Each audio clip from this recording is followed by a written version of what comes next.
Ito yung mga tools na kailangan nating gamitin. Then, ang unang tools na gagamitin natin is LAN cable para sa ating cable. LAN cable. LAN cable. Sunod is RJ45. Ayan, RJ45. And Tester. LAN tester. Sunod is The crimping tool. crimping tool para makrimp natin yung RJ45 sa LAN cable. And cutter. Cutter. Para makat natin yung cable. And last, rubber boots. Accessories for LAN cable. Nagana naman siya kahit meron or walang rubber boots. Yan, design lang siya para extra protection din ng wires para matagal yung buhay niya. Yan, para hindi siya maputol. Ganun. Yun. Then, let's proceed making the straight through. Straight through connection. First, we get our LAN cable. Then, we will cut the outer part of the wire to get the inner parts. Then, using the cutter tool, make sure that you don't pinch too hard because you might get the wires inside. You might get Cut. like this, and then just pull. Then you see all the wires. It is 8 colored wires. Then aayusin natin siya sa pamamagitan ng ating kamay. So, ito yung pattern niya. white, Orange, white, green, blue, white, blue, green, white, brown, and brown. Yeah. So, yan. Tapos, ayun, naayos na natin yung pattern niya. Kailangan na lang natin siya i-straight using the cutter in the crimping tool. See, hindi siya pantay-pantay. Kailangan natin siya pantay-pantay para maayos natin ang pagkakabit sa RJ45. Kailangan siyang pantay-pantay.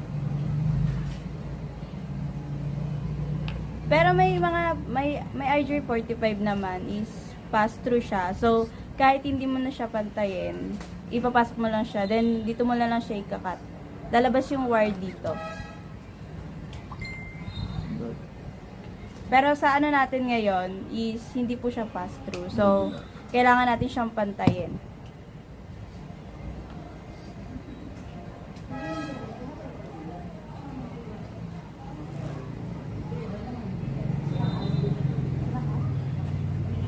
See, the wires already cut and cut into straight pieces.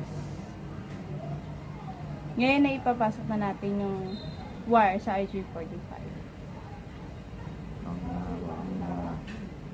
Hindi na kunti.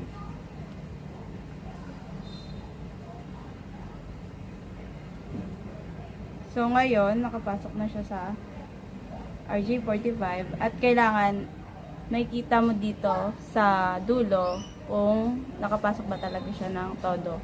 Kasi kapag hindi nakapasok ng todo, hindi gagana yung LAN cable natin. Tsaka yung possibilities na kaya natalon yung mga wires dahil yung kunwari yung one hindi siya nakapantay, hindi siya nakasagad. Kaya siya tumatalon sa LAN tester. Yun. So yun.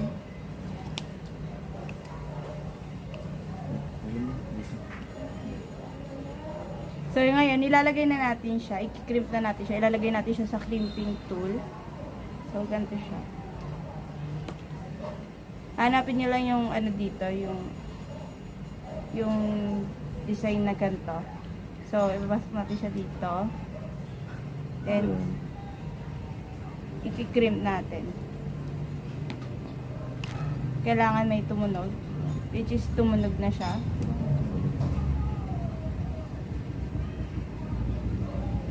So ngayon, tapos na yung crimping tool natin.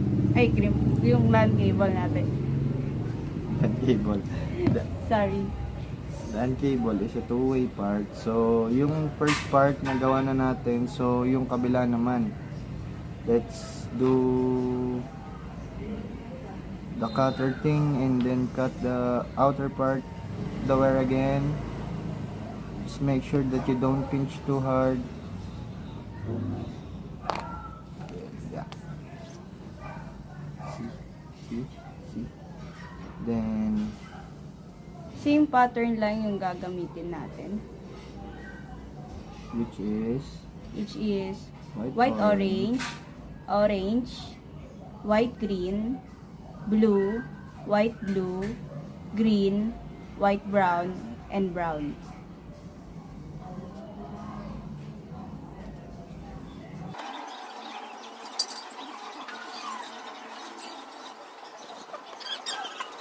Then, i-straight na uli natin siya.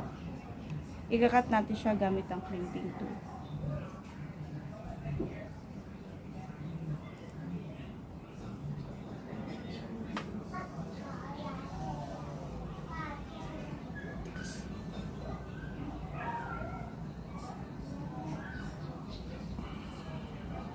Tigos. Ayaw talaga yun.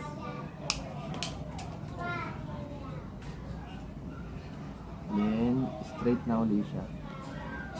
Straight.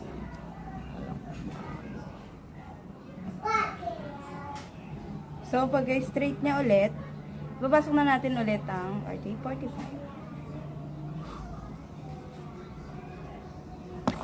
Okay, RJ45. Tapos natin pa ganito.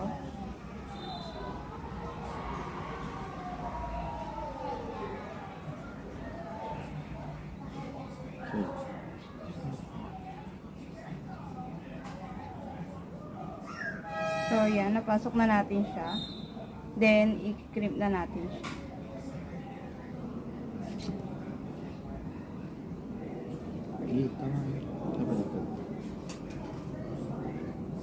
So, nahulog. Bloopers.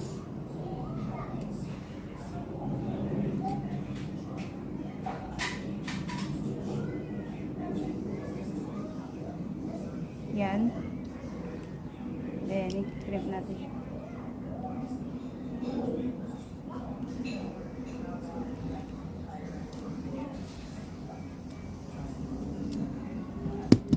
Then, we got our straight through. LAN connection. Now, we're gonna test this using the LAN tester.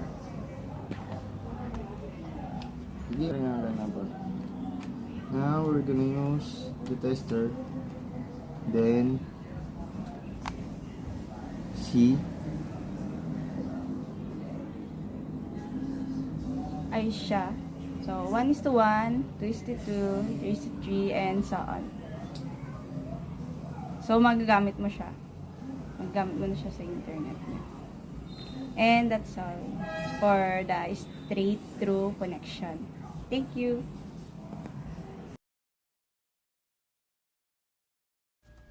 Needed materials: UTP cables, Cat 6 or Cat 5 to RJ45, and crimping tube. First, gamitin natin to para matanggal yung wire sa magkabilang dulo.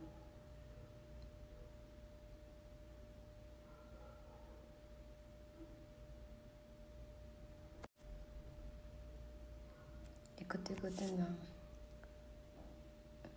Parang ganito. Then, hilain. Yan, okay na. Next is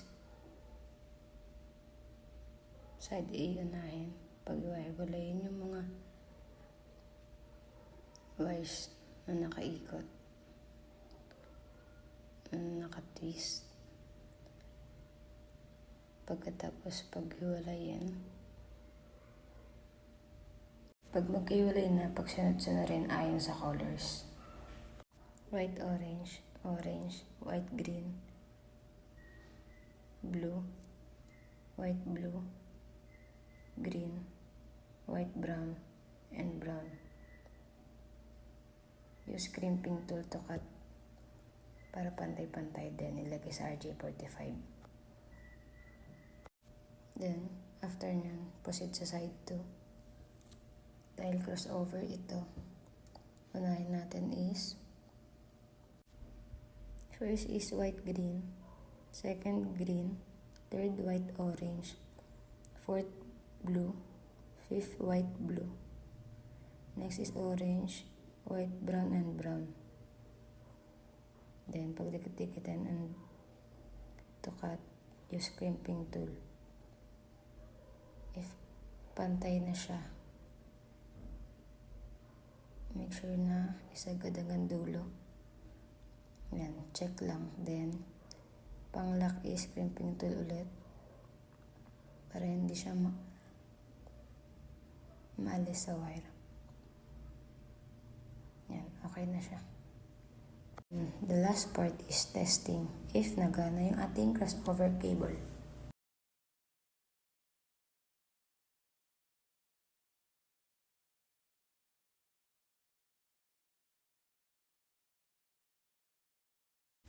That's all, thanks.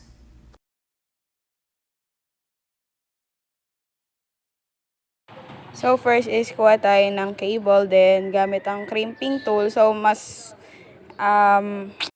sanay akong gamitin yung nasa crimping tool kesa dun sa dilaw, yung like pangkat talaga niya ng cable. And then pagkatapos natin matanggal yung kulay blue na yun sa cable is pag-iwa-hiwalay muna natin yung mga wire para mas madali siyang pagsunod-sunurin. Ayan, ganyan. So, first is white, orange, orange, white, green, blue, white, blue, green, white, brown, brown.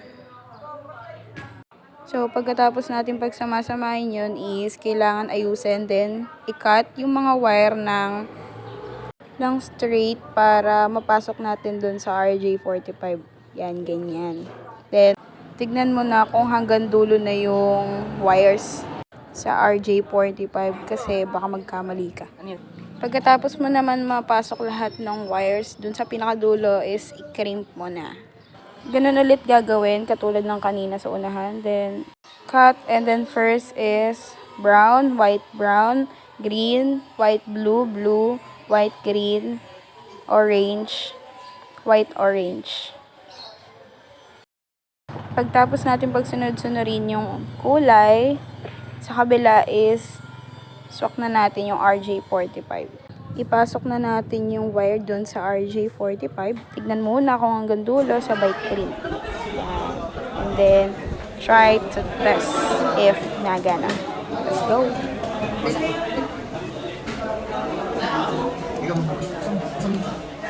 Baba mo, baba. Baba tayo, baba mo. Baba mo. Dulo. Pinakadulo. Pinakadulo!